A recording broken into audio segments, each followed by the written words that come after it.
Welcome, everybody. This is the first edition of what we call live from behind the walls, the university walls. Last year, we started a series of webinars for the Into CPS Association. Now we are trying to expand that, and we'll try to have these research webinars more frequently and try to couple different things together. This is now organized in something called Orbit Lab, who are more professional at doing these things than what we have been doing in the past. In a sense, it's going to be a format that we are trying to find out what's going to be best. It's going to be 2 hours, very short presentations. And before we begin, I'd like to tell you that the session here is going to be recorded. So if that's a problem for you, you should leave. I'd also like you to all mute and remove your cameras when you're not speaking. And then, in a sense, I would like to welcome you all. And those of you who don't know me, my name is Peter Gorm Larsen. I'm professor at Aarhus University at the Department of Electrical and Computer Engineering. And here you see the program for today. We will start off with a presentation by my colleague Hugo Macedo about the HUBCAP project. It's an EU project that we are coordinating from Aarhus. And then we would have one of our research collaborators from NTNU in Norway. This is Lars Ivar, who are going to be talking about digital twins for ships. This is followed by 3 presentations that are from my own group, related to digital twins and co-simulations. Casper Thule will first present a new version of our Maestro co-simulation orchestration engine. And then instead of Christian's talk, because he's having a course at the moment, we'll move that down. We will have a former guest PhD student of ours, Maurizio, who will be talking about the modeling and simulation of attacks on cyber-physical systems. And he's coming from Italy.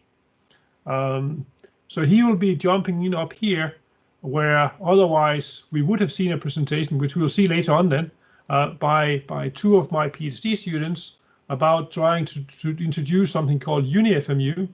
And then this is followed by another PhD student that is talking about synthesizing co-simulation algorithms. So after those things, we will have a guest talk by one of the members of the Into CPS Association from Raytheon Technologies Research Center in Italy. Actually, they're now called Collins Technology Research Center, I believe, but these things change so frequently.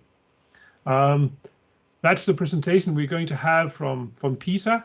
And then finally, Casper Jensen, who is the responsible person for Orbit Lab, will give you an overview of what Orbit Lab really is, because this is a collaboration both for students and also for research activities. You're going to see a number of presentations. They were quite short, and we have not made time for questions during the program, but you're welcome to ask questions in the chat. The point is that when you begin your question, you can kind of state the name of the speaker or the talk title, and then it should be clear who should be answering the corresponding question. Obviously, we will subsequently, for those of you who are registered for the events, also give you access to the video and also to the slides in case the different presenters are sharing the slides with us. So I'm going to shift into this kind of series of having next year. The target is to have one of these webinars every month. And it's because the number of projects is growing. This is just a project that's in my research group. The one that's at the top was funded and started up 2019. All the other ones have been funded and started 2020. And you will see some of the other people who are here are just friends of us. And I'm now also heading a section. So we are having more people who are doing research than just in my own group. We also have a number of PhD students, number of postdocs. You're going to see some of them here today. Christian, Daniela, you're going to see Casper, and Hugo will be talking as well. And some of the others you're going to see at a later stage. So at the end of the meeting, where I kind of close it, I will come back to remind you what the next events are and give you details for how you can register to talk and present at those events in case you have an interest. So with those words, I would like to stop sharing my presentation and ask Hugo to share his presentation. Yeah, so I'm in progress. Let me just, yeah. And welcome to all of you who have come in the meanwhile. Yeah, hello everybody. Like Peter said, my name is Hugo. I'll be glad to answer your questions about HUBCAP. So starting from now, like kind of here we are, and let's talk about this EU project that we are coordinating at AU.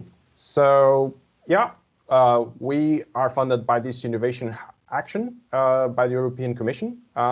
It's a project that is to last until December 2022.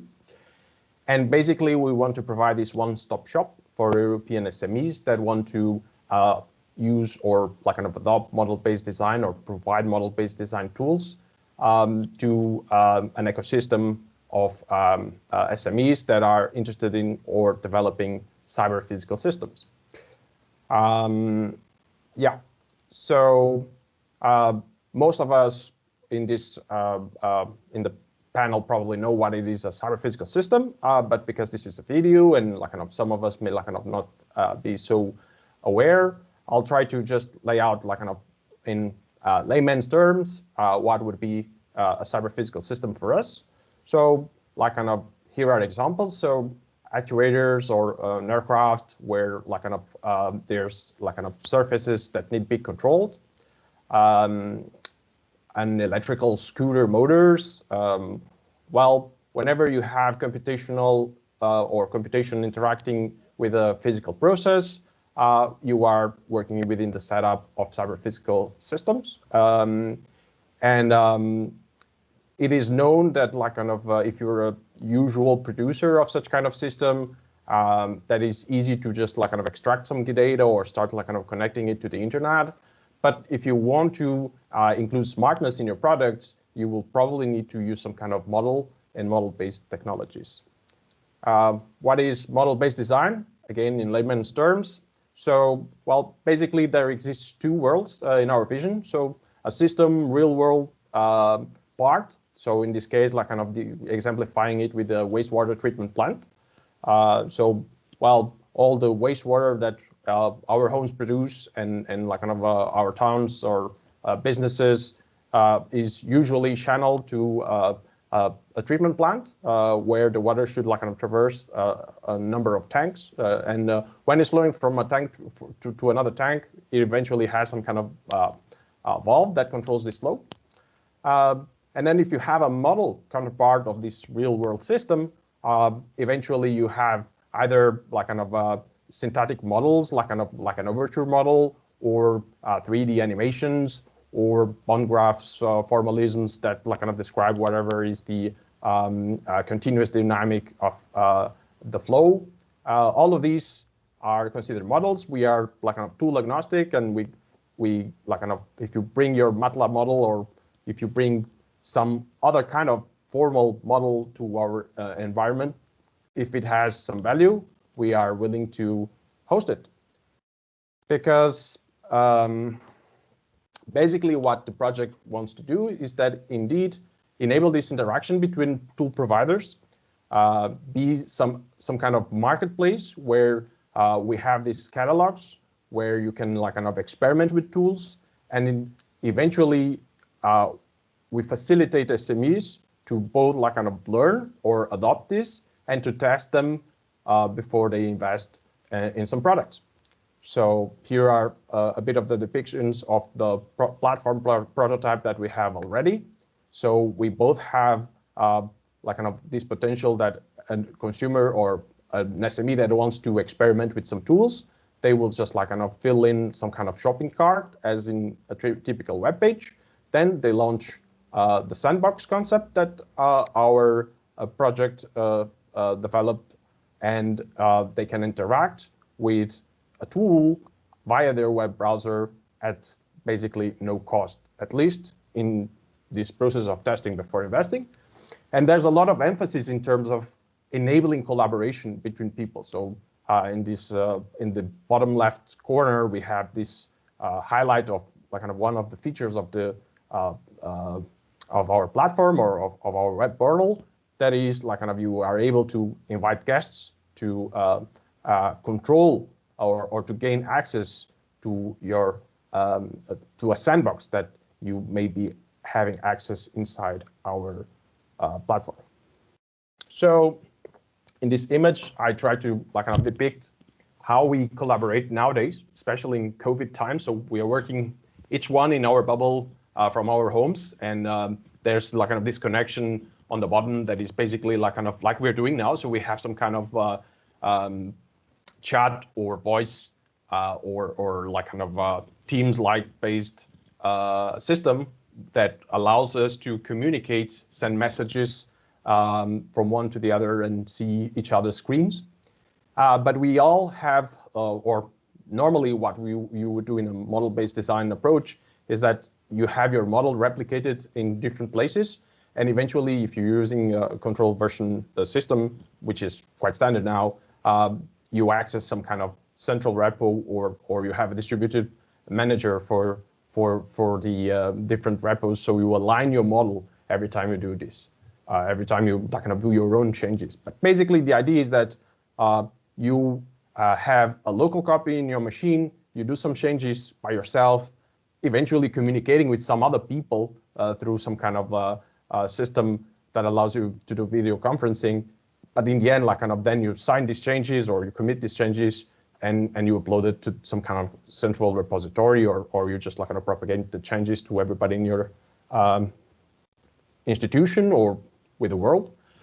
And basically in HUBCAP, we expect that we would change how we collaborate. So in HUBCAP, we expect that people interact. So SMEs or elements from different SMEs can be together manipulating a joint sandbox. So that's why like kind of the figure at the right-hand side now like kind of just has this idea that, okay, the model is hosted on top of a VM that is jointly shared or jointly owned by the two entities, somehow like kind of extending how you collaborate in a different way, because instead of each one having their own systems and like kind of there's no common system among their tools, now the kind of the HUBCAP platform would allow you to just have that shared resource. So yeah, what it is this sandbox, what it is this collaboration enhancement that we are proposing to you or to the community. Well, basically is like kind of the prototype of this is just a regular website as you would have, but basically we host virtual machines like a cloud provider would host. And basically on top of these virtual machines, you can install your tools. So if you're providing a model-based design tools and you are an SME, you are already you can already apply to our calls and like kind of you can already try to deploy your tool in this scenario. And eventually you can have some models on top of those. And you can have several virtual machines if you have like kind of different components that like kind of have different requirements. But basically the idea is that these components can like kind of communicate using a VLAN and are orchestrated in a like kind of push button way to your users, so they don't have to deal with the hassle of installing dependencies or somehow like kind of having a problem like kind of when they try to use your tool. So here's the demo of one of the initial experiments that one of the SMEs of our consortium that provides model-based design tools, in fact, 20sim, Control Labs, 20sim is the tool, Control Labs is the provider, did last year. So basically, this is the sandbox. So you can, if you make it full screen, you don't see all the controls that add the additional collaboration features or like kind of allow you to really experience that you're inside a virtual machine. But yeah, basically that's it. You have a ready-to-use environment where you can collaborate with other people. So here, like kind of, they're just providing a demo of one of their models, and yeah, and we have more videos about the other SMEs in our YouTube channel. So please subscribe or look or search for HUBCAP EU, and you will find. You don't see the video if you're trying to play that. Oh, I didn't see that. Somehow, like kind of on my computer, I see the video. Okay, we don't see the video. Okay, thank you for informing. Well, I think I will just drop the link in the chat now because I lost the time for the video. So yeah. What are the research opportunities, at least from an academic point of view or research point of view? We are already facing or like kind of trying to address some of those, and obviously like kind of we are open and we foresee that if this is to become a reality, there's a lot of things that like kind of we used to do in some way that have a reason to do so, or there's a reason why we did it. Both like kind of to ensure that like kind of all these systems are secure and you don't share like kind of more than like kind of what's expected from your machine. So that's why, for instance, this by uploading this PowerPoint into this session, you only have access to the PowerPoint. You don't have any other access from my machine.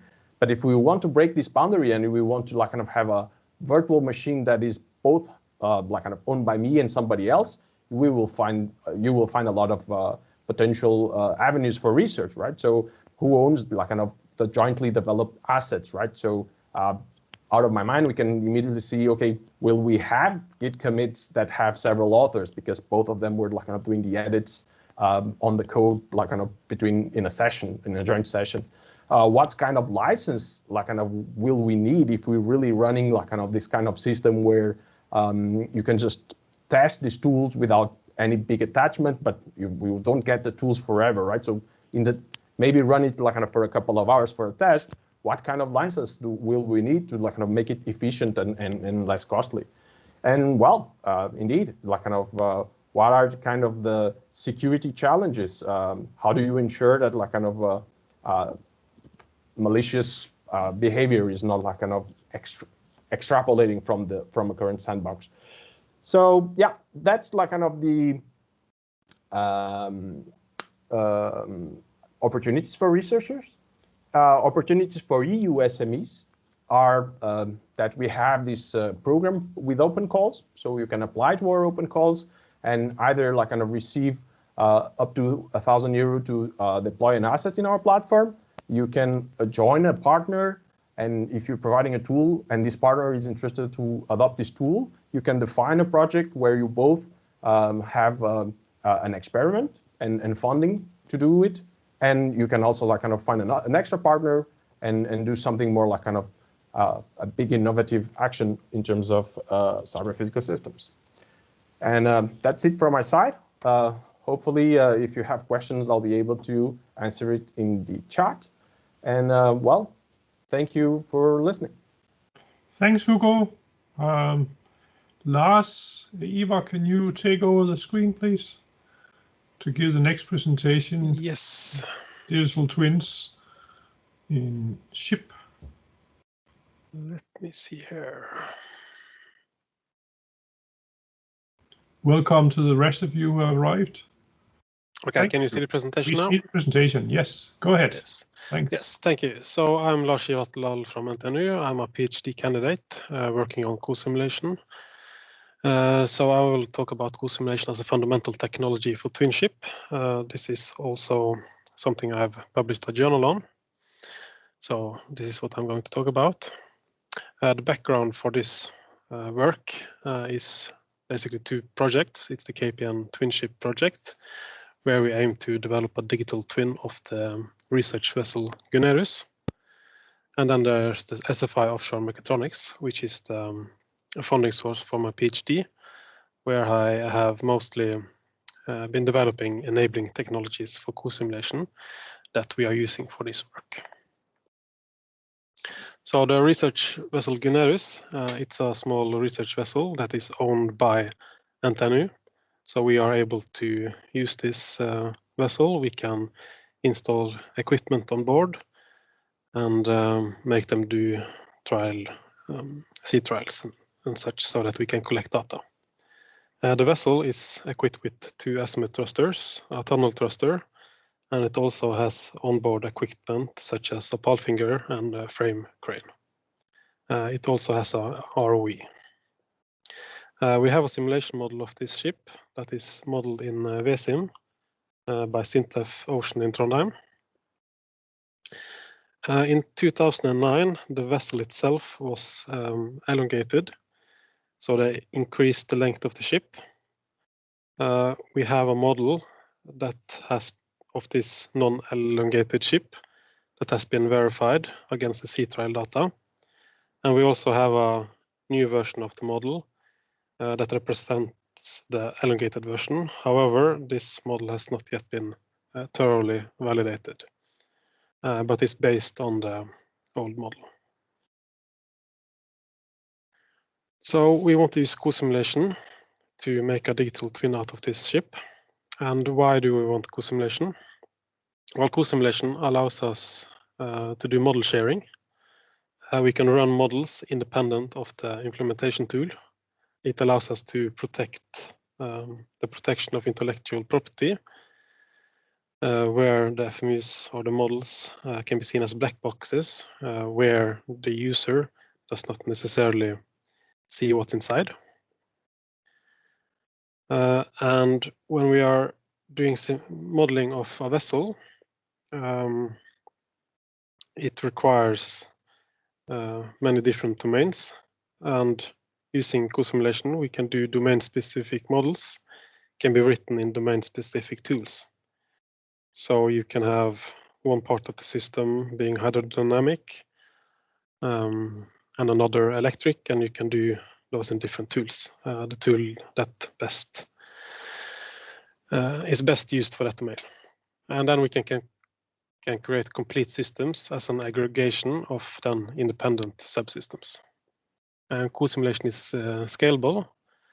At some point, a system may grow too large for a single computer. And co-simulation allows us to distribute and also perhaps parallelize the workload of simulation. So this is the basis for enabling digital twins, where we replace the mathematical models with the real asset without having to change the system structure of the simulation. So I have developed some enabling tools for co-simulation that is used there. The first one is FMI4J, which is a tool for importing and exporting FMUs for the Java virtual machine. And then we have Python FMU, which is a tool for exporting FMI 2.0 for co-simulation FMUs from Python code. And FMU proxy, which allows us to wrap existing FMUs in a new client-server-based FMU. And this allows us to create multiple instances of models that do not have that opportunity. And it allows us to run FMUs on different architecture. For instance, if you have a model that only runs on Linux, but you want to simulate it in Windows, you can run the FMU in Linux and use FMU proxy to access it from Windows. And then there's another tool called SSPGen, which is a Kotlin domain-specific language for easing the creation of SSPI-compliant archives. And SSP, that's a standard for defining the system structure of simulation. So where FMI is for independent models, SSP is for the complete system. So SSPGen makes it easier to create such systems. So these are tools that we use to enable co-simulation of the Gunnerus. So the steps we take towards creating the twin ship is that first we retrieve existing models or FMUs from the OSP reference models. So the OSP stands for Open Simulation Platform. They published a set of maritime reference models that are public, consists of, for instance, thrusters and the hull and so on. So we can take ready-made models from this repository. And then we can develop supplementary FMUs, for instance, in FMIFIOD, Python FMU, or some domain-specific tool. And then finally, or then next, we can define this system using the SSP standard, using SSPGen. So which models do we want, the connections between them, the initial values of the variables, and so on. This is defined using SSP. And then we can then simulate this SSP in any SSP compliant tool. Currently, the open source compliant tools today are Vico, LibcoSim, and OM Simulator. And hopefully there will be more in the future. So the system configuration of the Gunnerus co-simulation looks like this, that I used in the journal paper. It consists of 8 FMUs, where there are 10 instances of the models with 48 variable connections. So we have the hull, we have 2 azimuths, we have a power system for the azimuths, and then we also have some controllers to control the speed and velocity of the ship. The idea behind co-simulation, this particular co-simulation, is to check the power consumption of the real ship against the simulated ship.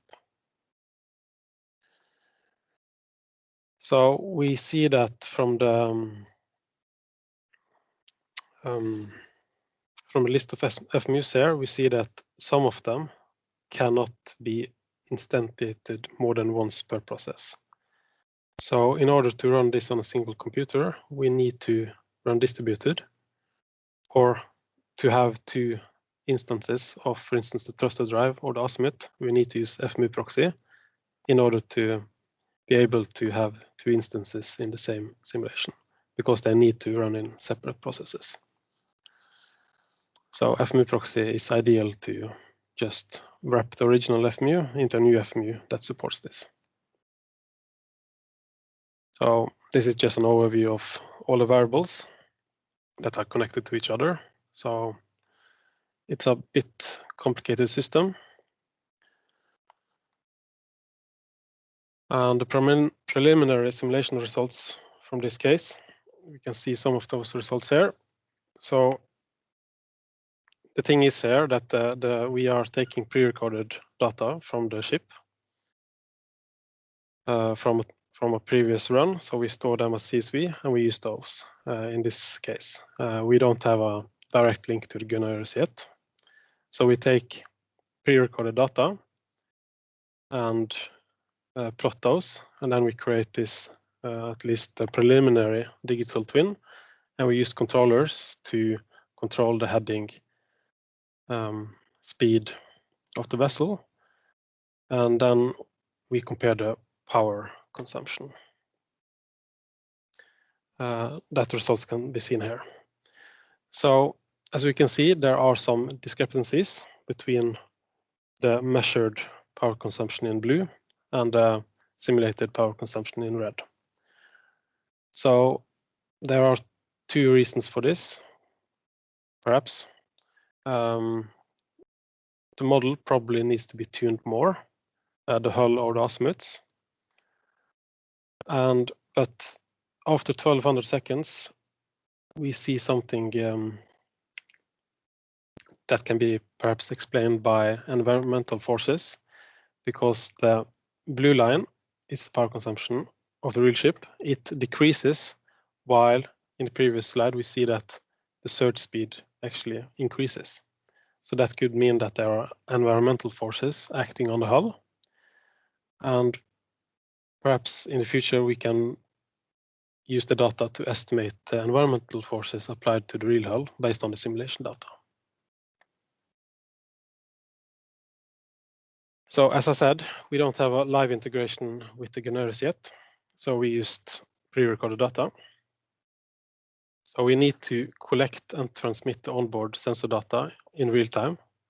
So we need to collect data from the different vendors and systems on board and publish that data over 4G using, for instance, MQTT.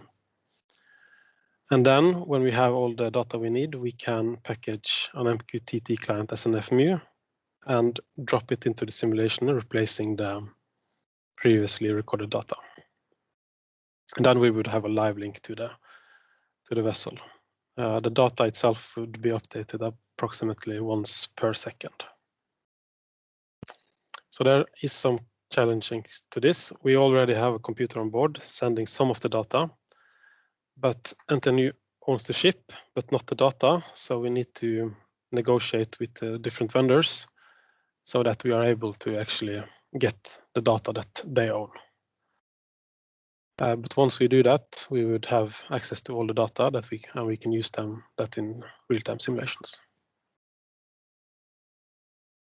Conclusion here is that co-simulation allows cyber-physical systems, such as the vessel, to be simulated using models from different vendors and tools, which is great, because then, of course, you can have different domains in one simulation. FMU proxy enables Gunneris system to be run in a non-distributed co-simulation masters. SSP allows the system to be defined in a standardized way, so the simulation itself becomes tool independent. Further work on use cases is required, such as closing the loop by providing actionable feedback to the crew. And how can the crew benefit from the insights provided by the simulation? And that is what I had for you today. Thanks very much, Lars, Ivar. That was very, very valuable. And you can see this is a new collaboration that we are establishing with NTNU because they are using co-simulation very similar to what we are doing. And what you'll see next will be Casper Thule talking about the new version of our Maestro co-simulation orchestration engine. So Casper, if you take over the screen, we have it there. And this is some of the work that's supported by the Paul Due Jensen Foundation, which is common from the different presentations from my research group. So Casper, over to you.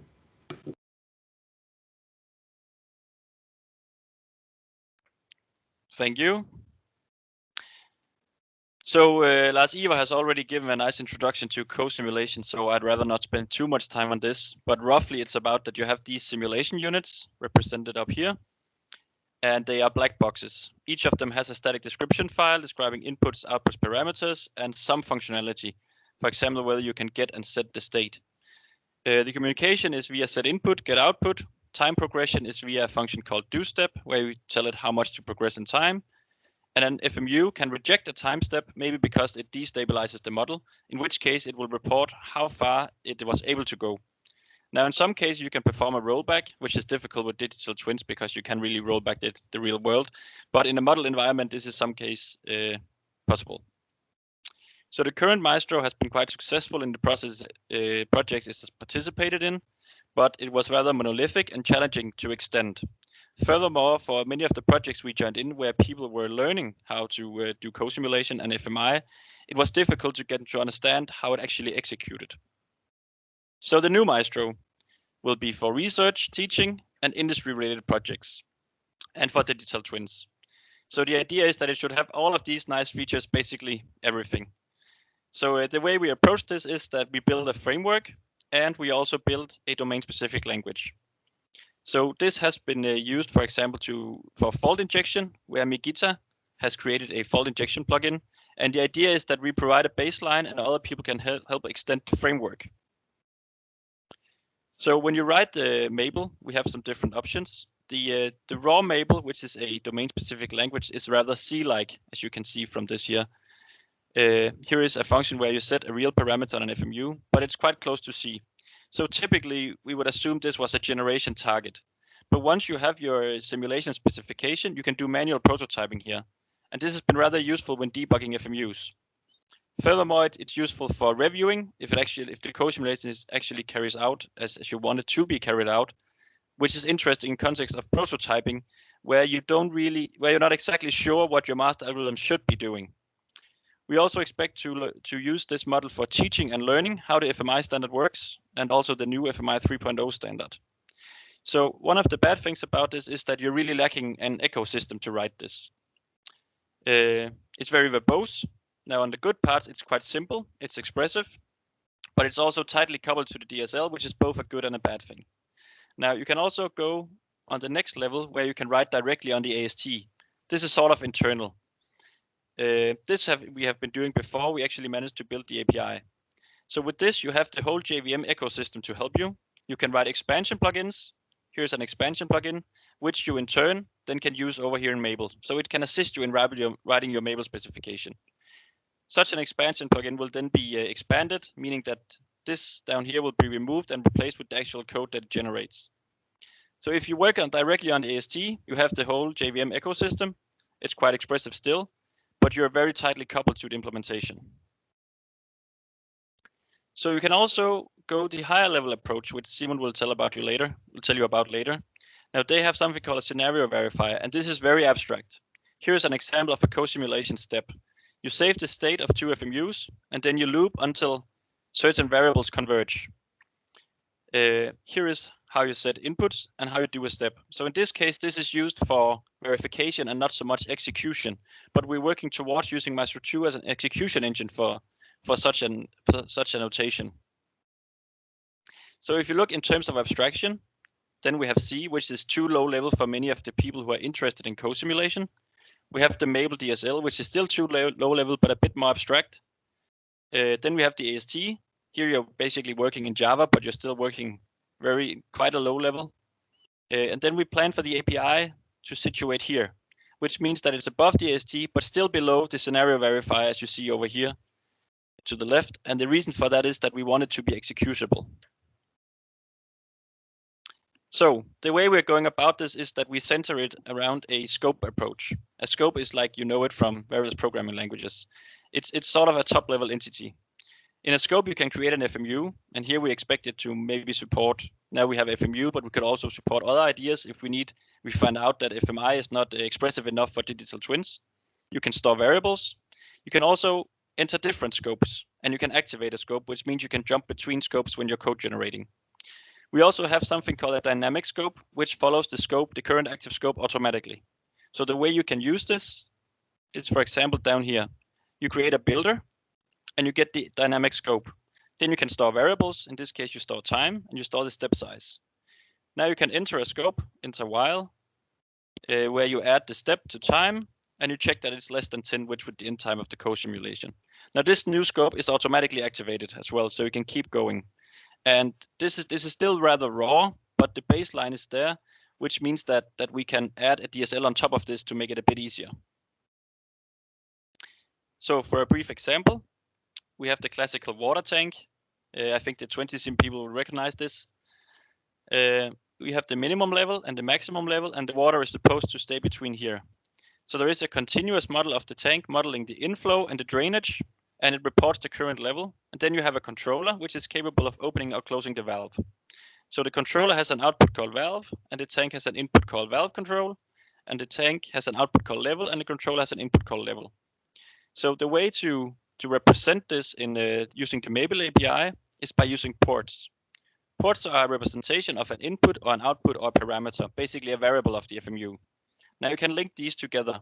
So the way this is carried out is that you instantiate the FMUs, or first you load the FMUs, then you instantiate instances of the FMUs, and then basically down here you can link the variables. So as you can see here, we abstracted the value references, which are basically numbers, and we allow names instead for the generation purposes. Once you've done this, then you can retrieve values to local scope. For example, this is something that you need for convergence testing. You can share them to a global scope, and then you can, if they're shared, you can set them effortlessly. So here is you get the valve, you share it to the global scope, and that means you can just call tank set linked. This makes it quite easy to create different co-simulations. Claudio is currently working on a paper where he has a state machine where we have two different co-simulation algorithms running, and this has been executed using Maestro 2.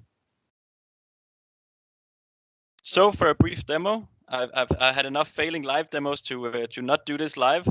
So basically what you can do is that you can have a co-simulation and express it, and then you can execute it, and it will give using the API, and it basically will give you something like this. So this is with error handling, where you can see that we basically have we import different runtime modules, and we have a lot of logging. So this is typically code generated. We hope to make some effort on making this understandable code generation, which I'll also show you briefly. But basically, this is expressing a co-simulation algorithm, rather low level. So if we try to go back, then you can also disable the error handling, and you will get a much nicer co-simulation where it's easier to see the calls that are actually occurring. And you can use this for teaching purposes to explain how the FMI standard would work for a given study. So the reason why it's low level is also that we keep in mind that we want to code generate this, for example, to C++. And the reason that we want to do this is that we expect for the digital twin that performance will be in the center of the digital twins. So in order to keep up with performance, we expect that we need to be able to code generate and run on a machine level. You can also go to this link, which you can see in the slides afterwards. I'm going to share them, where you can actually see the test implemented in Java and run it yourself if you're interested. So in terms of research ideas, we have lots of them. Some of them are nested and hierarchical co-simulation. How can we create a sound hierarchical co-simulation where the sort of nested level is a co-simulation itself? We're also looking into automated verification. Simon and Claudio has done some nice work on a scenario verifier that Simon will show later. But we're also interested in enriching a Mabel specification, which, for example, notations like this, that might make it possible to extract these notations and then perform automated verification. We might implement a language server protocol so we can code this in VS Code. And some of the things that we have on the drawing board is parallelism in this language. How can we support design-based exploration, both in context on running it in Java with an interpreter, also going all the way to C++. We have currently enabled environment variables at both levels, such that you can code generate a specification once and then just change the environment variables without having to recompile the thing. We will look into SSP, probably using Lars Ivar's work. And then we're also going to look into X in the loop. And obviously we'll try to use this as an orchestration engine for digital twins. And that was it. Thank you. Thanks, Casper. You didn't talk about the performance gained with the new one compared to the old one, but that doesn't matter too much. We'll hear more about that later, I'm pretty sure. It's the performance is not new. That's why I was not part of this presentation. It's still very performant. That's fine. Good. So now we should have had a talk by Christian Ligar and Daniel Thule. What I suggest is we jump and we kind of have the presentation by Cinzia and Maurizio. And so if Maurizio, if you could share your screen now. Thank you. Yes. Okay, so I can start. Yes. Go ahead. And remember, you can write your questions in the chat. Please write the name of the presenter first or something like this, and then go ahead, Maurizio. Okay, so thank you for the introduction. So this talk will be about modeling and simulation of attacks on cyber-physical systems. So basically, we all know that cyber-physical systems are often critical infrastructures. For example, the ship that was mentioned earlier, I think it's pretty critical. And also in that use case, the security is a main issue. So basically, we want to provide a model-based design approach to analyze the resilience to attacks in cyber-physical systems. So we will analyze data alteration in the interaction between plant and controller. We are going to use the prototype verification system for formal analysis. We will analyze the attack injection rules. We will use co-simulation to evaluate the effects of the attack. and then the PVS theorem prover to formally prove the resilience to attacks. So this is the general architecture of a cyber-physical system. We have the plant with the sensor and actuators, and we are considering the controller as an endless loop in which reads the input, computes the output, and actually writes the output.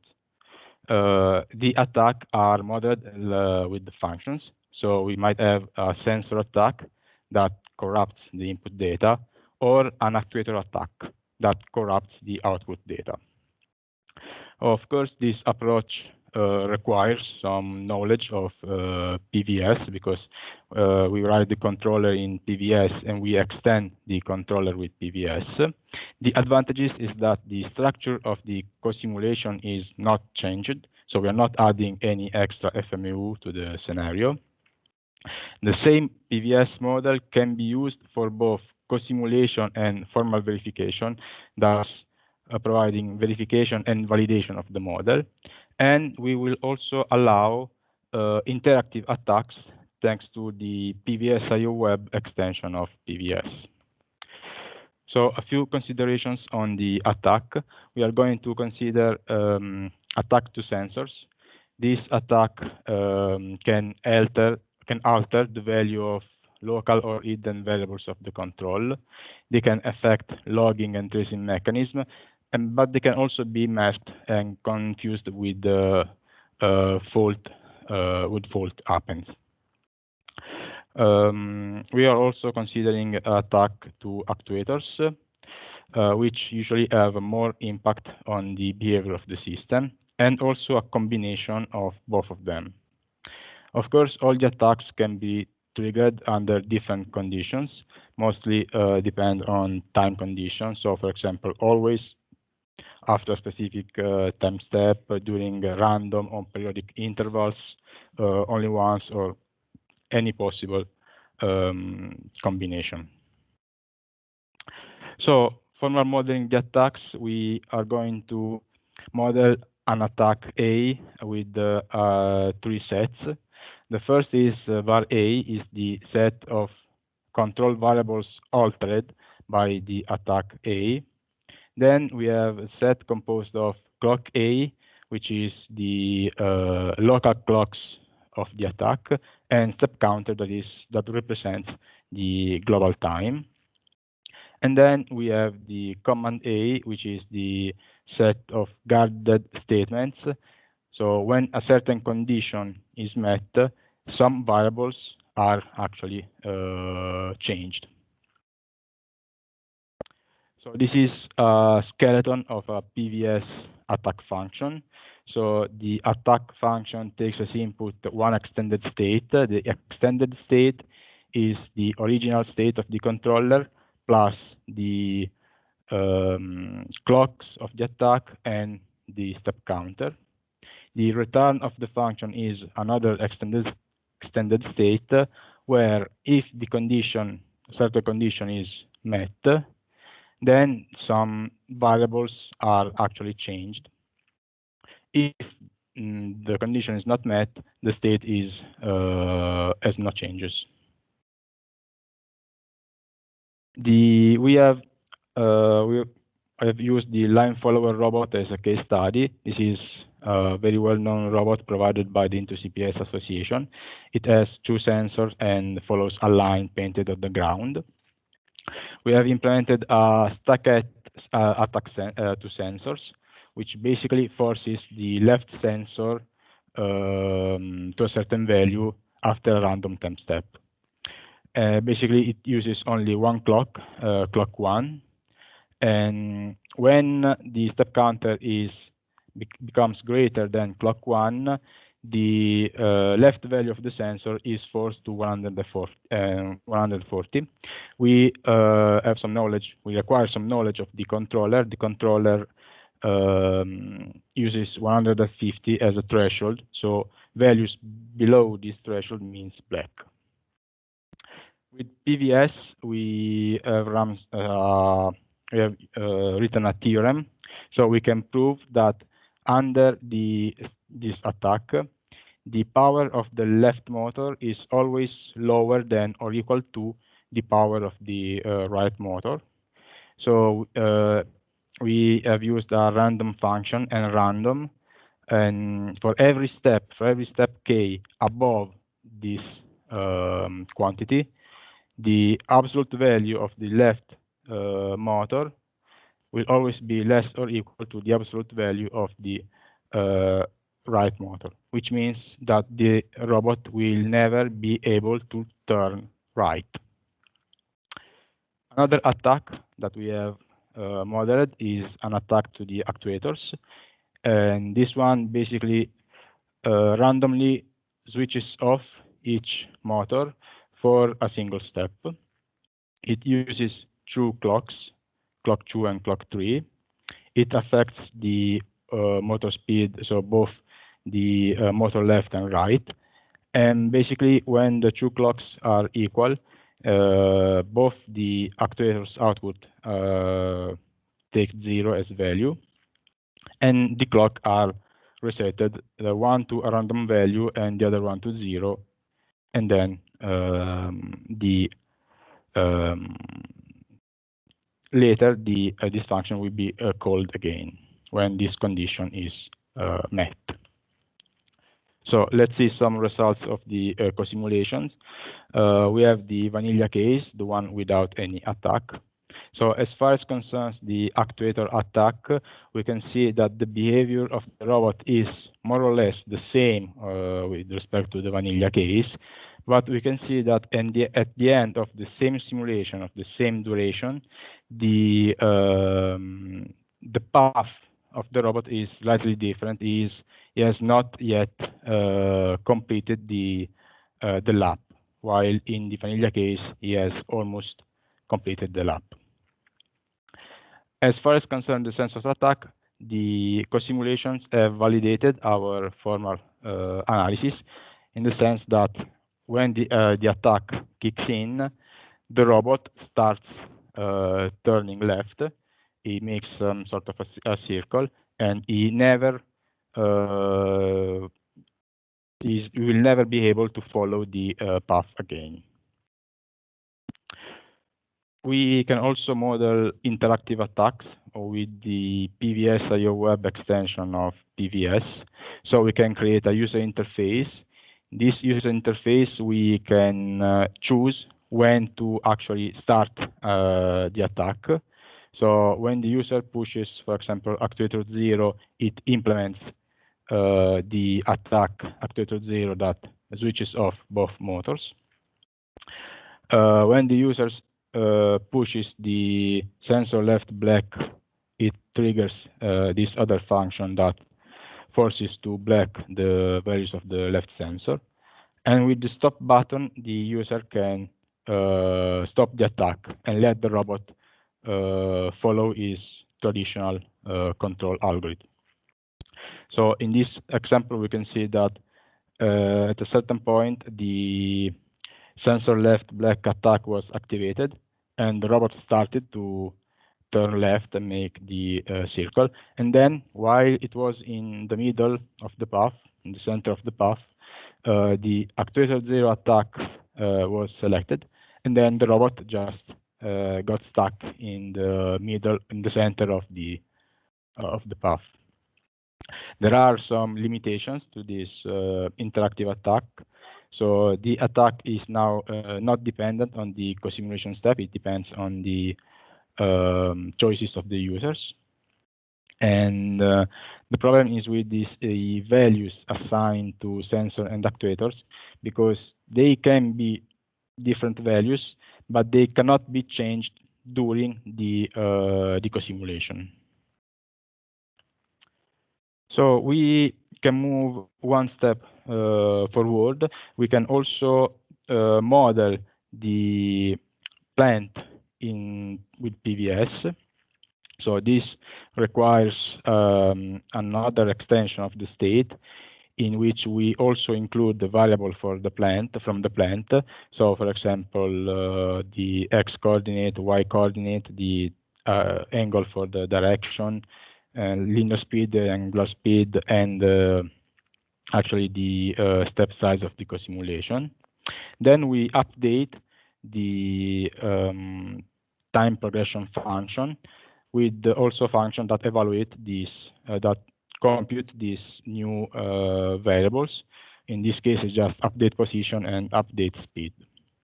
So I will not enter into the detail. These functions have been created using data coming from different co-simulation runs and from the analysis of the model.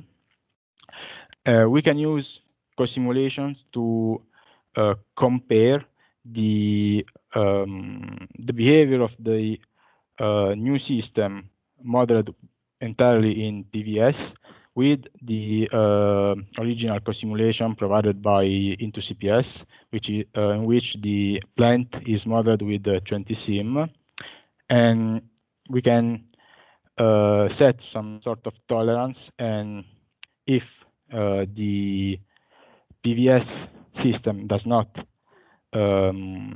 achieve a certain tolerance, we can improve the system with a more detailed functions for the plant.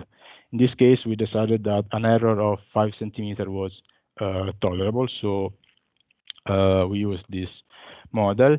And with this model, we can verify many properties. One of them is we can state that if a certain hypothesis on the number of steps of the attack and the step size is met, then we can say that within the L steps of simulation, the y coordinate or the x coordinate change at most of 0.015 meters, which is the reasonable value for the width of the black line. So as a consequence, we can say that any attack that satisfies this hypothesis will never drive the robot away from the line, because at least one of the sensors will still be on the line and will still be able to follow the line. Of course, conversely, if we have defense mechanism, we can say that if this mechanism allows us to satisfy this hypothesis, the robot is safe. So this is the PVS expression of this property. And basically now I can just summarize the whole work. So basically we have allowed the study of attacks in cyber-physical systems using formal methods and co-simulation. So we have provided an easy way to include the attacks in PVS model. So I hope this will encourage the use of formal methods in model-based design. And these extended models, PVS models, can be simulated together with models from different tools, 20sim or Simulink, and many more. So enhancing the validation of the PVS model, reducing the effort required to formally specify a cyber-physical system, and exploiting the advantages offered by well-known tool chains, such as the Into CPS toolchain that allows also design space exploration, for example.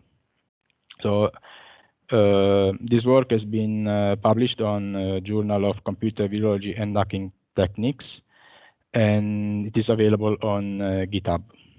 So thank you for your attention. This ends the presentation. Thank you, Maurizio. Thanks for an interesting talk here, also related to some of the degradation work that we are doing in other projects here at AU. Simon, could you share your screen, please, and give the next presentation? Yes, there we are. Thank you. Over to you. We can't hear you yet, though. And now I guess you can. Now we can, yes. Perfect. Thanks. Yes. When I will go on, I'll talk about like synthesizing co-simulation algorithms with step negotiation.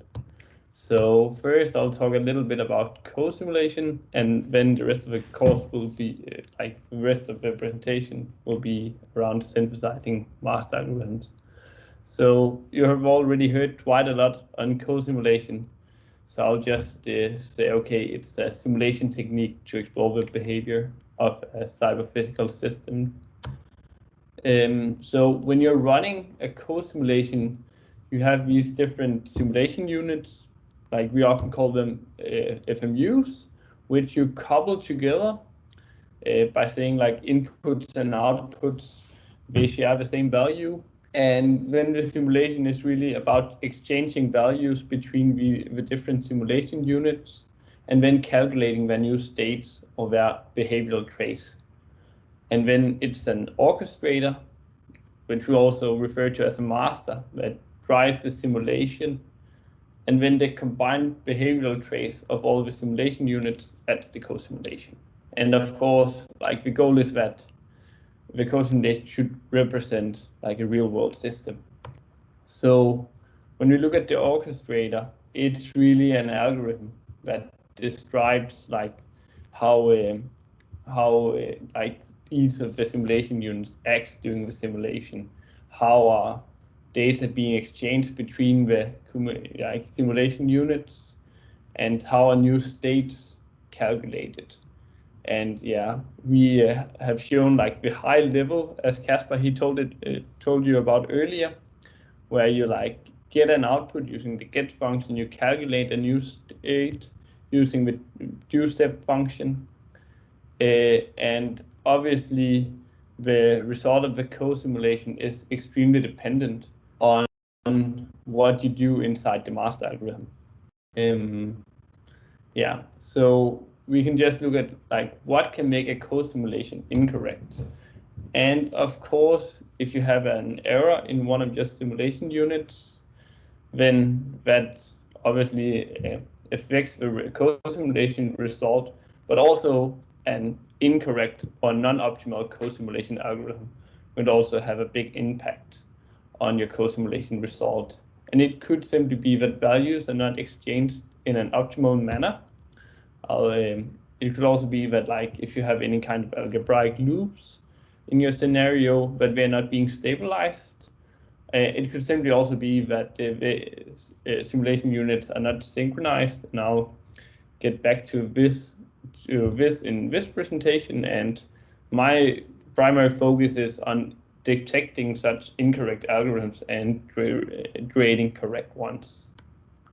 So co-simulation algorithms, why should we bother about this? So basically, like co-simulation, it has a huge potential, but nobody really can use an incorrect simulation result. And since a simulation potentially can run for weeks, then just trying a trial and error on the master algorithm might not be a very optimal strategy here. And also errors in the co-simulation algorithm can be very, very hard to debug, especially like for like domain experts. And the algorithm should be tailored to each specific co-simulation scenario. So we could ask ourselves, how do we catch or potentially create such an algorithm? So obviously we need a formal definition of a co-simulation scenario and a co-simulation algorithm, like how does the scenario look like, which like simulation units and their characteristics, how are they coupled together. And in the co-simulation, we want, okay, how are values exchanged, and when and how are new states calculated. So in a scenario, we describe it like this, saying we have different simulation units here. We have like the different ports here. We have some input contracts, and it's basically the input approximation function on the different simulation units. And we have like the couplings, and the couplings, that's basically a contract between the inputs and outputs, and that's at all times. So this basically just say, okay, the value on the output port here and the value on the input port here should be the same at all times. So, and also we also want to say, okay, and simulation unit may reject to take a step of a certain size. We also denote it in the scenario. So once we also have like the simulation units, and that's represent, like, as you already know, a dynamical system having a state that evolves over time. And you interact with the environment through these couplings, and then you can basically calculate its future state within some time interval. And it adheres to a well-defined interface, like we often use FMU or FMI. And the way you calculate a future state, you use like assumptions because, as I remember, the couplings, that's the contract on all times. So whenever you are stepping, like calculating a future state, then you might need to assume how the values on your input port develops in that period of time. And there's like two schemes. So we have a delayed contract, that's where you use extrapolation, and we have the reactive input ports where you use interpolation. So when we're down to the master algorithm, and obviously we want termination and time progression in it, but we also want like the way we exchange values, which we refer to as the communication points. They should minimize the error being introduced once we calculate new states. And all the simulation units, they should move in like lockstep. And if one of the FMUs reject a step, then we should correct it by backtracking the simulation and trying again. And obviously, if we have any algebraic loops, then they should be stabilized by obtaining a fixed point. Yeah, I tried to showing it like here.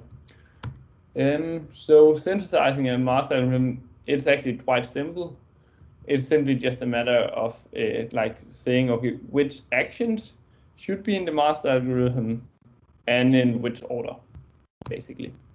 So on the which action should be in it, it's basically all the couplings restrictions, they should be satisfied, meaning for all the output ports, we should do one single get operations, and for all input ports, we should do one set operation. And then we should calculate new states for all the simulation units by performing one step operation. But what about the order? So previous research has been around, okay, especially Claudio has done a lot in this area on that like an operation or an action is not always meaningful to perform on an FMU. So an obvious example could be like, you cannot set this value here before you have obtained it here. That's sort of like a simple contract that you can denote on the set operation here.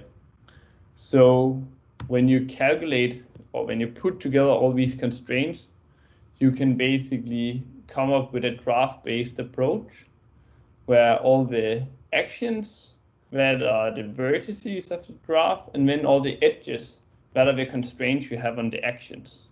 So here we can see, okay, that set depends on gets, and get depends on do step, and all that. And from that, it's simply just a matter of taking the topological order of the graph and using that as the like a co-simulation algorithm. Yeah. So, but there are some challenges in synthesizing such algorithms, because not all scenarios are as simple as the one you have seen before. Sometimes we have like an algebraic loop as shown here. I'll not talk about that. Or sometimes we have the scenario where you have a simulation unit that may reject to take a step, where you should like sort of backtrack the simulation. And I'll just describe, okay, how do you deal with those scenarios? So if you have a scenario where one of the simulation units can reject a step, and it obviously rejects a step because some important information gets lost, then you need to backtrack. So here's an example of that. And here, if you just use the normal like graph-based approach, then you can't really find out and saying, okay, there's a problem here. I need to use the step finding procedure, where it's basically an iterative search. where you search for a step that all the simulation units are able to take. So basically, you could look at like the step negotiation procedure and saying, okay, if one of the simulation units reject a step of a certain size h, then all the simulation units that have taken a step of that size should obviously be backtracked. Otherwise, you'll end up having like some simulation at time 10 and other at time 15, and it'll be a mess. And of course, we want to limit the number of simulation units which we backtrack in the simulation. And when the goal is basically to find a step acceptable by all the simulation units. So with step negotiation, we want to make it visible in the draft-based approach by making it into a non-trivial, strongly connected component containing all the actions. So how do we do that? So first of all, the question is here, okay, how do we determine which action should be a part of a step negotiation procedure? And that's all the actions that we need to perform in the co-simulation algorithm before we take a step that may fail. And it can essentially be like all the operations that are part of a simulation unit that is coupled to a reactive input on a simulation unit that may reject to take a step. So in this case here, since this one can reject a step, we need, and simulation unit C is reactively coupled to D, we need to step this one before we can step D. So if D fails, then C should also be backtracked. So we just iteratively calculate the set of the simulation units that we need to backtrack here by just starting with the simulation unit D, which we know may reject a step, and then we iteratively expand the set until we reach the fixed point here. Yeah, and then we introduce some extra edges in the draft, as you see here. And as read, like we want to limit the number of simulation units that should be backtracked. And the way to do that is just we want to make them as the first thing in our code simulation scenario. So therefore, once we have this set, we just add an extra edge here to making sure that this thing is performed first in the code simulation. And yeah, so once you have this strongly connected component here, and it's simply just a matter of using Target's algorithm to finding this, and then you can just identify it as a non-trivial strongly connected component containing like step nodes and some edges between them, and then you just remove these edges and you can obtain the step negotiation procedure. That's the idea.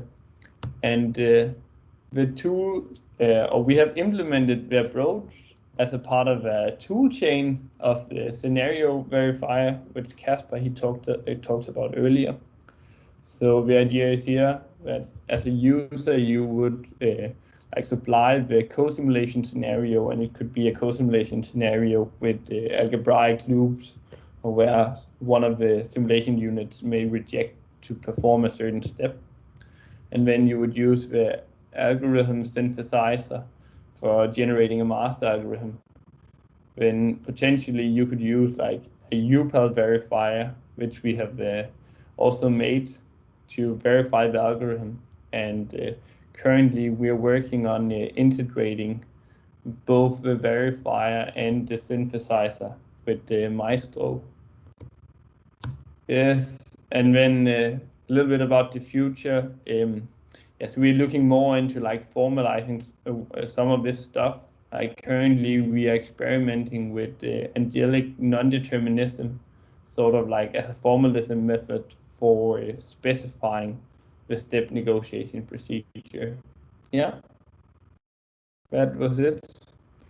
Thanks, Simon. Thank you. And again, as before, you can ask questions to Simon in the chat. Now, Valerie, could you share your screen? This is one of the InterCPS partners who have been combining FMI with other things. So.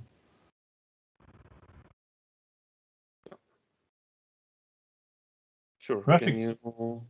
Can you see my screen? We see your screen. Yeah. Okay, so I am Valerio, and I work in the system modeling and simulation group at Collins Aerospace. And in this presentation, I will give you an overview of how and why we integrated FMI, TRM, and VISTAS for virtual system integration. So let's start with the CPS problem. As you know, engineering a cyber physical system is a challenging task, I would say, in terms of both system level requirements validation and system level integration verification. And this is because a cyber physical system is a heterogeneous system, which is composed of subsystems coming from different domains. We have functional components, network and computational components, as well as physical components. And they should be orchestrated and integrated together, I would say, as soon as possible during the CPS engineering process to mitigate all the risks that come from a late integration. For example, one of the things that you would like to understand since early design stages is how the time delays and the failure modes introduced by the network and computational platforms impact your application. Or another example, you would like to know if there is any bottleneck in your system. Well, you can answer these questions only if you include in your validation and verification processes also the salient aspects of the CPS distributed communication and computational platform, and not only the functional system behavior. However, such early integration is usually complicated because subsystems come from different domains. Their development may follow specific design processes, and to integrate them together, there is usually the need to wait for the real hardware prototypes. In this setting, virtual engineering techniques became increasingly popular to support the CPS engineering process. When you're dealing with a virtual engineering approach, you have models of the CPS subsystems, and they are used to evaluate the subsystem and system behavior without the need of the physical prototypes. This allows performing a virtual integration of CPS subsystem earlier in the design process in order to define a virtual system prototype of the full cyber physical system. This capability brings several benefits by facilitating the evaluation of different design alternatives and the validation of system level requirements. It also increases the coverage of the testing from early design stages, and all of this is done leveraging a virtual system prototype.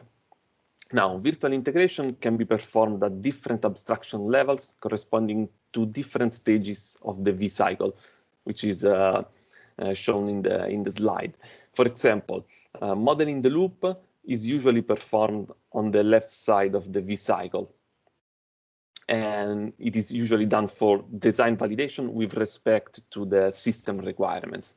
On the other hand, software in the loop and virtual processor in the loop are usually performed later on the development process. They already include some real artifacts, like, for example, real software codes, real target binary code, and they are usually used for system level verification.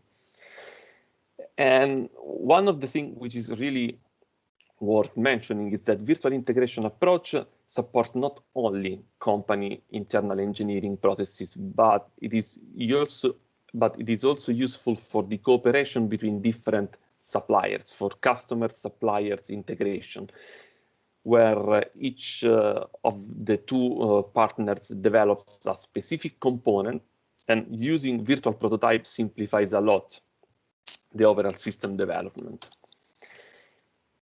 Unfortunately, I have to say that virtual engineering doesn't come for free, but brings some other challenges that we need to cope with.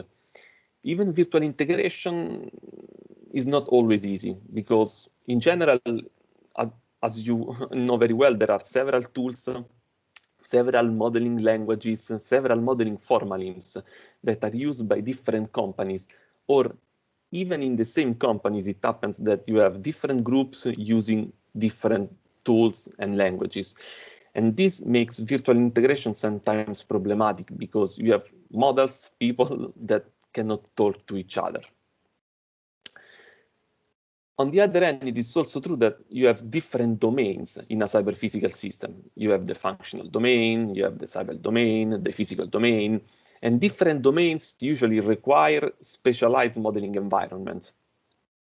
And this is further complicated by intellectual property protection, which is also another important issue to address when you are dealing with external supplied subsystem components.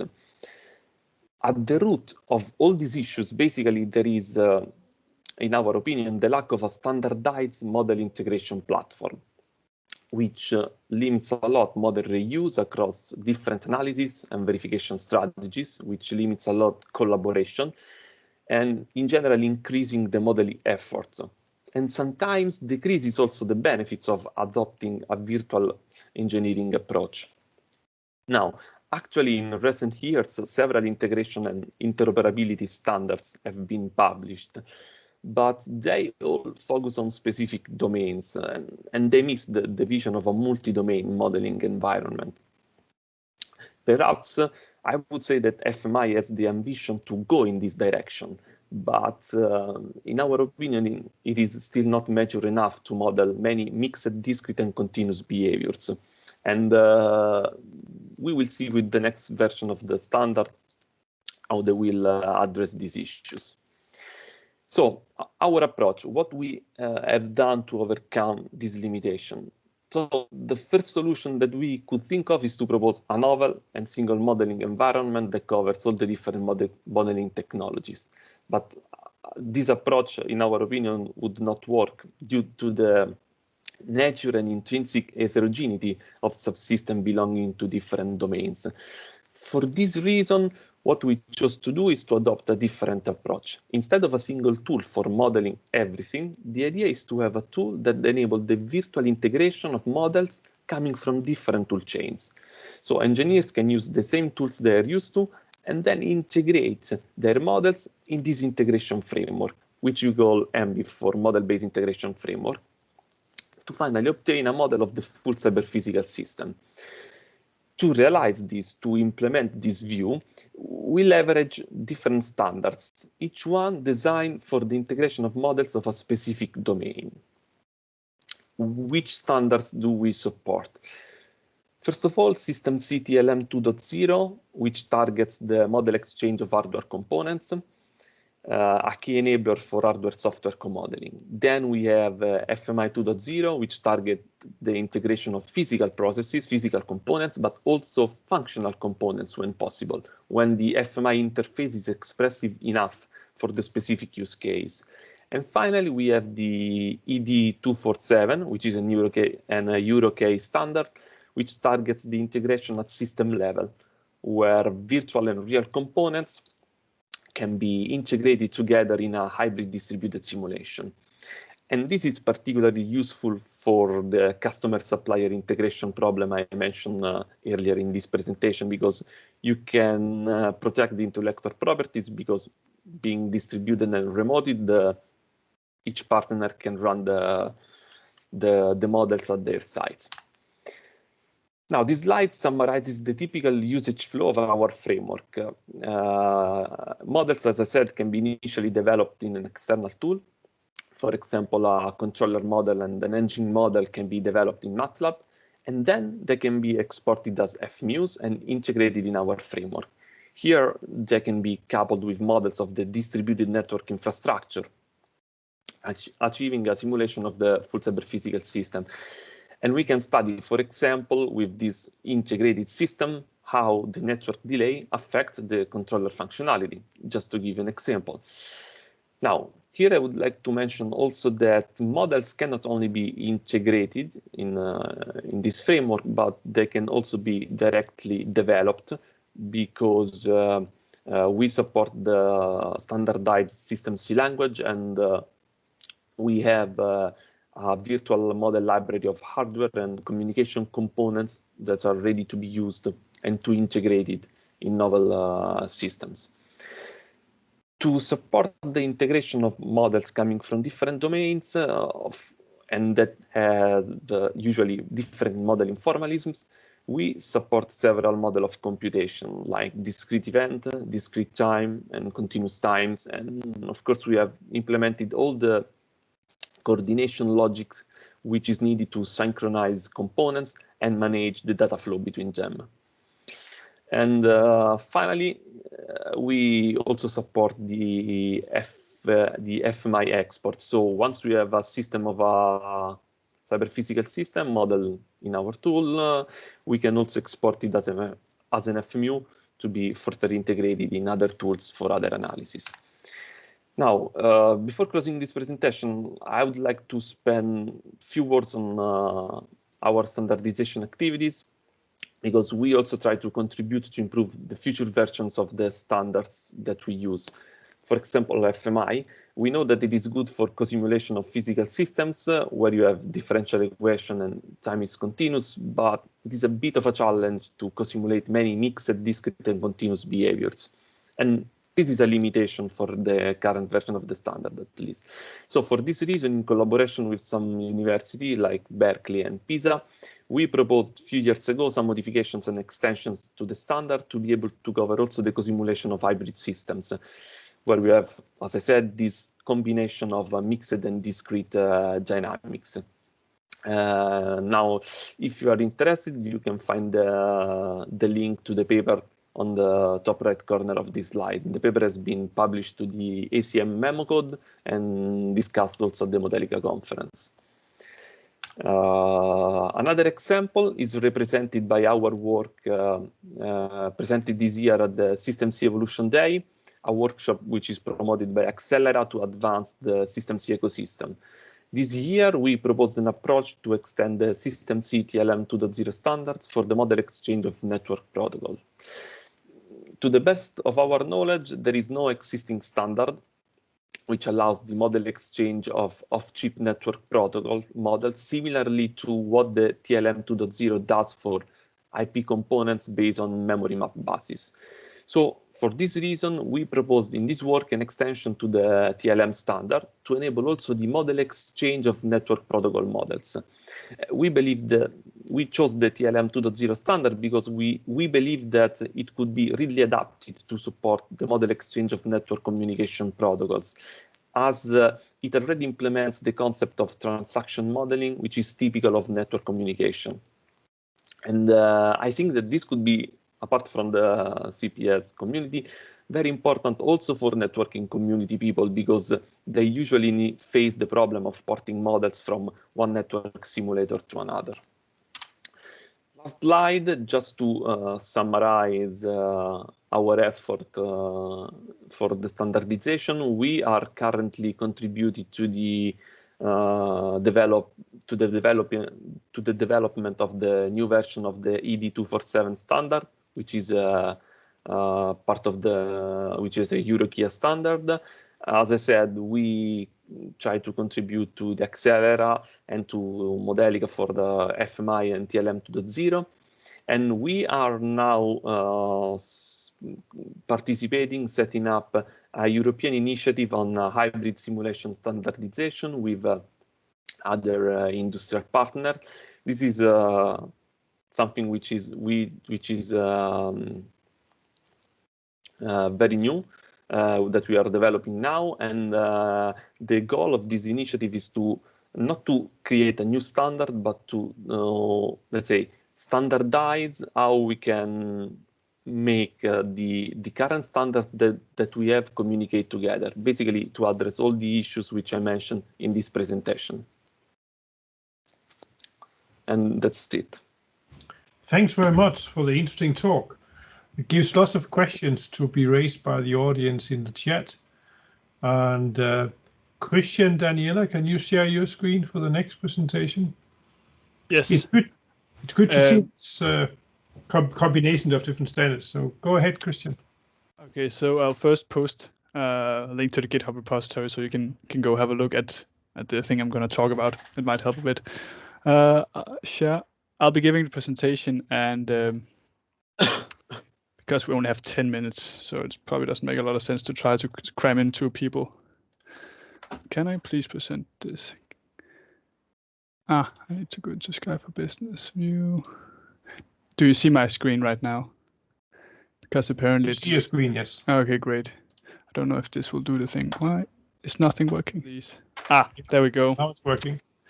Okay, so I'll be giving a short presentation on one of the tools you can use for implementing FMUs in a way that you don't have to deal with all the nasty details of it, because it is a standard that is optimized for sort of compatibility at a API level, but not for humans. So this is what I'll hopefully show you.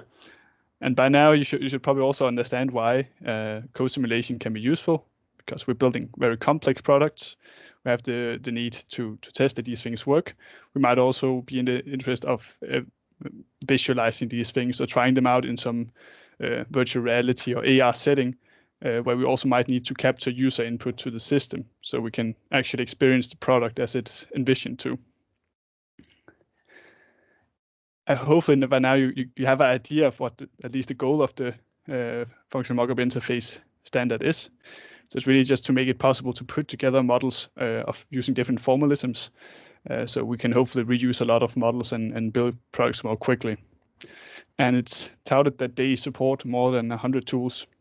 And this is true to some extent, because sometimes the implementation of the standard is not 100% correct. So it's a much of a commitment to implement this from scratch. So if you want FMU, you can choose one of these 100 tools that might be free. Some of them are commercial.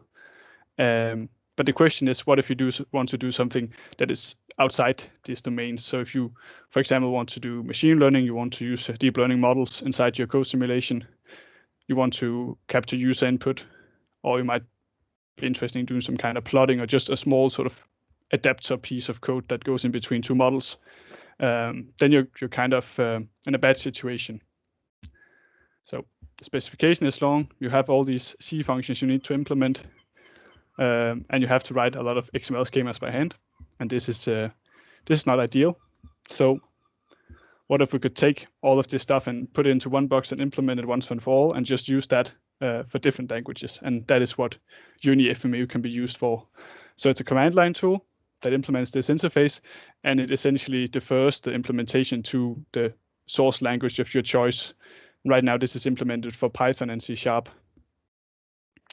The command line tool is ready to be used. I also have a GUI, but I'm not so sure that this is the right way to go. But the future will tell us this. And as you can see, this is an implementation in C# and one in Python of the same very primitive FMU. It simply has inputs of the type real, integer, boolean, and strings. And what it does is it adds together these numbers on the output whenever you call the do step. So it doesn't really change with time. It just every time you call do step, it updates the outputs. So this is what you can see in the update outputs function. And for the booleans, it adds these 2 values together. Yes, demonstration. So here I have a terminal. The tool can be installed using pip. So you just go pip install UniFMU. If I published it to the package index, but this is how it's supposed to be used. Otherwise, the instructions is on the repo. But you can use it like this. So UniFMU. You can go get some help if you want to figure out what to do. And let me make this slightly larger.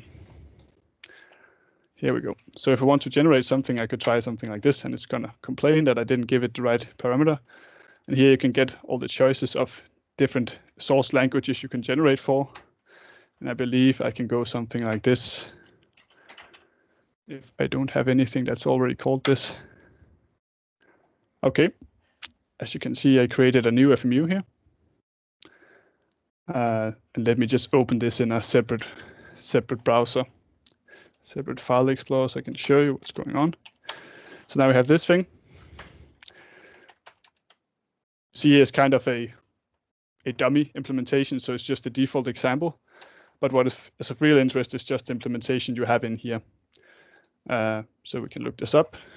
It looks exactly as you expect it to. Now, if we want to try this out, It's we can do this, for example, by using something like FMPy. So we can go Python m FMPy GUI, and we can then, I think we can drag and drop one of these if we're lucky. So we go in here, and now it's adding together these values. So you go something like this, and you can see that it actually changes to be the sum of these two. Now, if we want to change something, so suppose that we want something a bit more complex, we can just go in here. Let's say that we want to multiply.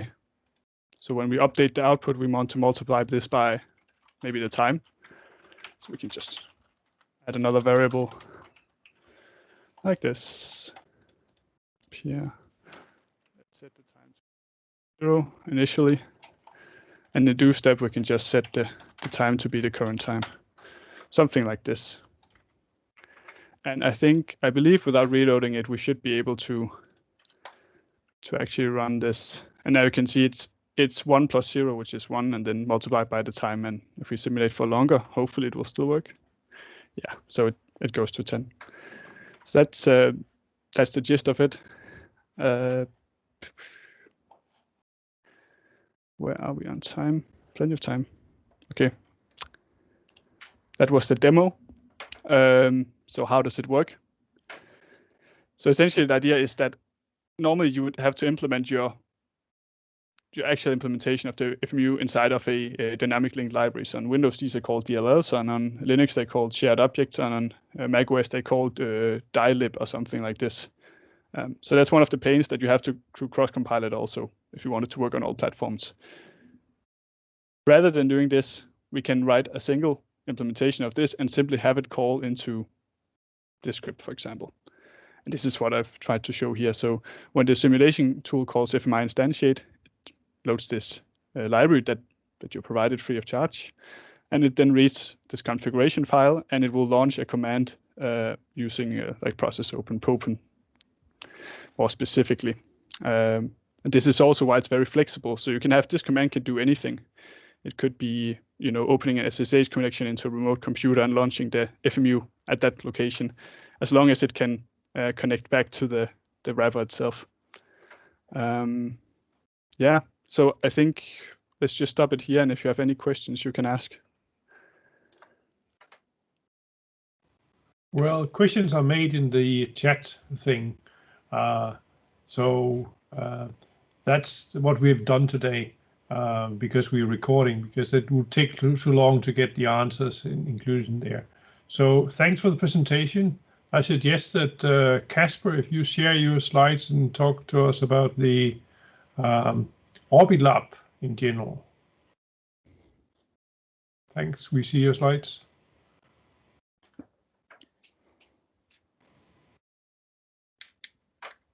I'm just feeling I might be muted correctly, right? Yeah. All right. So you're seeing slides? Are you seeing the? We see the slides now. All right. Perfect. Mode. All right. Well, my brain is a bit full from all the presentations. I'll try and get through this. But I agreed to give a little overview of the concept of Orbit Lab and what we do. And Orbit stands for Open Research and Business-Driven Innovation Through Technology.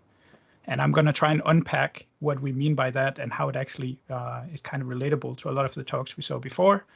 Namely, how can we get all of these technologies out in the hands of businesses and make it useful in the real world as well. So first, I'd like to introduce the team. Myself, I'm a professor and deputy head of department here in the new electrical and computer engineering department. And I'm also we call it lab commander, but I guess it's like head of lab. And then we have Lide, who's our community manager, Søren, who's our technical lab manager, and then Brian, Rune, and Henrik are working on a number of research and innovation projects that we are running and also helping around with a lot of stuff. And then lastly, we have Casper and Matthias, who are our assistants. To try and explain what Orbit Lab is, maybe it's good to go to the mission. So what we do is we try to facilitate, inspire, and nurture the development of tech talent and entrepreneurial minds through a diverse community of highly driven students, startups, researchers, and industry experts. So it's kind of a melding pot of these different profiles and levels, I guess. And we do that by providing a platform for tech-centered co-creation, empowering students, researchers, startups, companies, and public sector to work creatively with digital technologies to build innovative solutions for a better tomorrow. So essentially, we want to make sure that everybody gets better at what they want to get better at, and that is the technology side of things. So everybody learns about these new technologies and what their potential are. And then we also want to create an environment where we work innovatively to try and create new solutions based on this. So we don't just work with technologies just for the sake of technology, but we actually want to solve real problems. And I think that's also highly related to a lot of the talks we saw today. So the research or technology focus in Orbit Lab is a bit broader because it kind of covers the whole department. So we work within software engineering, human-computer interaction, mobile and wearable computing, pervasive and ubiquitous systems, cyber-physical systems like here, Internet of Things, cloud computing, infrastructure, DevOps, new interaction paradigms such as virtual and augmented reality, and machine learning and AI. So we have a kind of a broad focus, but hopefully, as you'll see, it actually kind of comes together in this coherent community. So we say Orbit Lab is a tech and innovation hub. So it's actually a community of all of these different types of profiles that meet and interact around a lot of activities and projects. And a lot of these are anchored in a physical space. So we have a space at Katrinebjerg in the COT building, where we have a number of specialized labs and workspaces, open workspaces. So we have students and researchers who can come and work on their things whenever they want. And then we have a lot of also equipment and whatever you need for your projects. It also houses the Emerging Technologies Research Group. The heart and core of Orbit Lab is the community. So we launched in December 2017. So we're a bit more than 3 years old officially. We also had a bit of a beta period. And actually, as you can see, we've grown a lot over those years. I'm not going to play this video, but you're very welcome to try and see if you can grab that. Maybe somebody can, maybe Lida, you can dump the link for the video in the chat and people can have a look after if they're interested. That gives a much more vibrant kind of view of the activity. So we started pretty much from zero, and now we have, this will be, I guess, be our 70th kind of shared event, tech or entrepreneurship oriented event. We have grown the community. It's now more than 2,600 people, and we've had 2,800 people participating in a broad range of events and activities that I'll get back to. And also an important fact about what we try to do with Orbit Lab in this kind of getting out from behind the walls, as this kind of series has been called, is to open up. So we've had a lot of visitors from everything from schools to high schools, for like students who are considering to go into engineering, to companies or municipalities who are interested in exploring the potentials of these new digital technologies. Of course, we can't do all of this on our own, so we're very happy to have had some great partners along the way. We have these 12, we call them our founding partners, or founding fathers, if you will, who kind of believed in us before Orbit Lab was actually a thing. So we went around and pitched the concept, like, can we build this dynamic knowledge community embedded in the middle of the research and engineering that goes on at Aarhus University, and for all of us to share and come and have a great community to interact about all of these things. And this is a mix of big international companies, but also very strong locally anchored companies like Grundfos and Systematic and Trifork. So we've had a lot of benefit out of this collaboration so far. We also work with a lot of other companies, some big, some small, some upcoming. Some were small in the beginning. Now, recently, I think last week, Humio announced that they just got acquired for $400 million US dollars. So that was a software startup that was founded in Aarhus and has just grown because they realized how they could apply their deep technical knowledge to a problem that was pervasive in a lot of businesses, and then they made a great company out of that. So that kind of innovative mindset to have these people be part of our more academic-oriented community really helps us to think about creating value as well. And that's something we want to expose to both the students, but also to researchers, of course. Excuse me. We also work a lot with startups, like in the smaller scale, and SMBs. So we think it's super important, kind of aligned with the HUBCAP mission, is to get all of this knowledge out into the SMB segment and become useful. And then, of course, we are very active in the ecosystem around startups, entrepreneurship and innovation, both within Aarhus University, but also in the region and nationally. As part of what we do, we also have a small incubation space where students can apply and they can sit and work on their tech startups. And we've had some great companies actually come out of this that kind of graduated. They grew, they went through the whole process, and now they're fully functional companies that have left the nest, so to speak. And one of the examples of this is Cinzia, who recently left Orbit Lab. They were sitting in Orbit Lab for a couple of years, and they built a very scalable IoT platform for biological processes. So they're biochemical engineers. They have a lot of domain knowledge. They came to Orbit Lab. They learned a lot about digital technologies and the potentials of cloud computing and putting it together with embedded systems. And they built their own platform, and now they are running both research projects and industry projects. And I think it really highlights the potential of a lot of our students also to go, while they're students, to maybe start their companies or at least get experience in this entrepreneurial process, because it's a great learning process, and it really forces you to think about creating value with your technical skills. So part of making this community grow has been through a lot of events, and this is a lot of work, but it's also really great. And all of these events serve kind of different subsets of the community. So these are just some examples. So I'm just going to give you some glimpses into some of the kind of things that happens in the lab. Obviously, people can come and work on their projects, or they can come and just interact around. If we have a particular event that they want to be part of, we have a lot of equipment available that they can borrow if they need it. We have a lot of tech talks. So we have experts coming in from industry talking about not only the research side, but also what is the industry best practice for software development in large computing systems in the bank sector, for instance. We have a lot of workshops where people learn new technologies. We host hackathons, competitive programming events. So this Thursday, we will have the Google Hashcode event, which is a global competitive programming challenge where you can sign up with a team, and then you can come and work in Orbit Lab. Obviously, none of this is happening physically right now because of COVID, but we hope we can get back to this because we really miss having these events. So it's just a very diverse community of people from many different domains, ranging from healthcare to production to pretty much any sector. We have a lot of public sector municipalities coming in wanting to work with new technologies for elderly care, for instance. And another thing we really strive to do is to integrate this innovative kind of and new technologies into the education.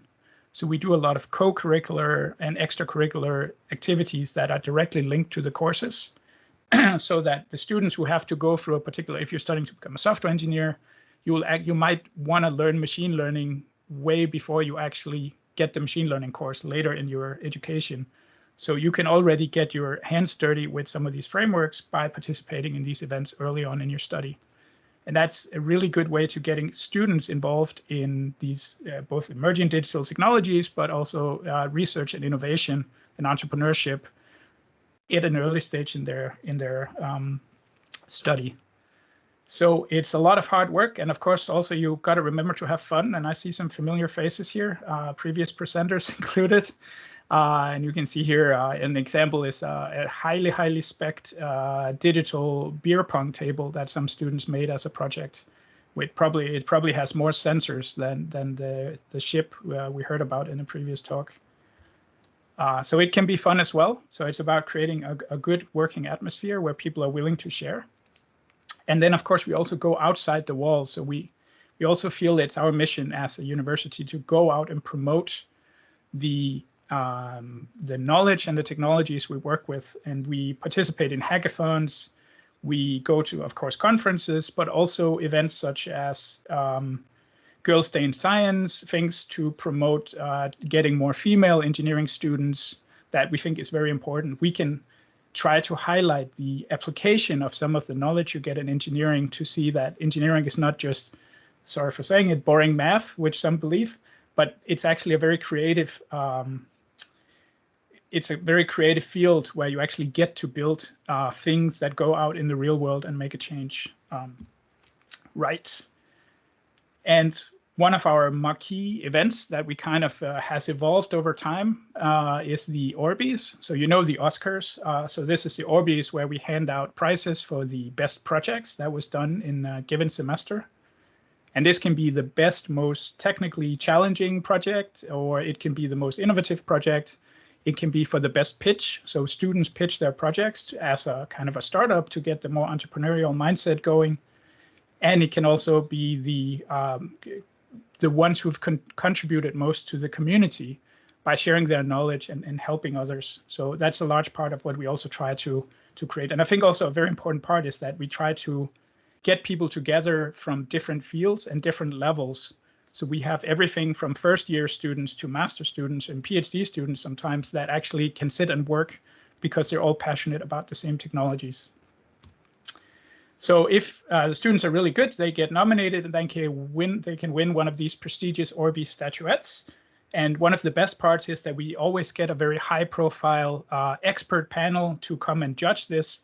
So it's always people from industry or researchers who come in and give the students, they challenge the students, they give them really good feedback, and you can always feel this very, very high level of energy where students feel like, wow, I didn't even think this could be a real thing, but now I just realized, you know, I talked with this person and now I have all these ideas.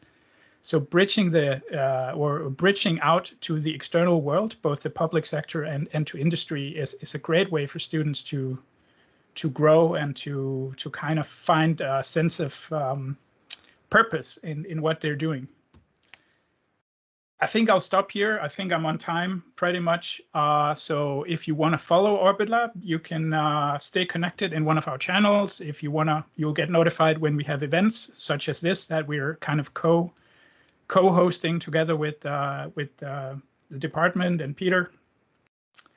And I think, yeah, I'll cut it short here. It's been a long day.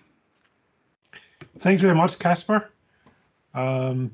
So I would like to close the meeting first of all by thanking all of you for attending now for 2 hours. As Casper is saying, it's a long time, and I'm not known to have many breaks. I hope people will take their breaks beforehand. If you have an interest in these future events, then you can see the dates of them here. And at the place where you registered for the event, you also have a possibility of informing us if you would like to give a presentation at a future event.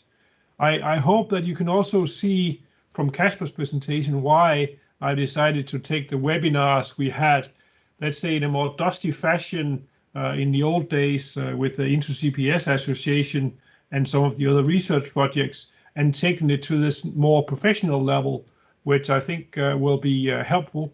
And this is all due to Lide, the one at the back. So in case you want to present, you can also send her an email rather than registering on the webpage for that. I'd also like to thank all the speakers for presenting their work. If any in the audience have questions to them, you are going to get hold of their slides in case they are sent to Lide. And then we will pass them on to you. Lide is probably going to send a questionnaire for what you thought about the event. Anyway, in case you have missed some of the talks because you've had other meetings, you can find the recordings on the page where you signed in a few days. And you're also going to receive an email with a link to that. So that's all for now. Thanks again for joining, and see you next time. I can see that there were a number of former colleagues and former collaborators. In case you want to chat, I'll stick around, but we'll probably stop the recording before then. So with those words, thanks so much for being here, and thanks so much for your presentations.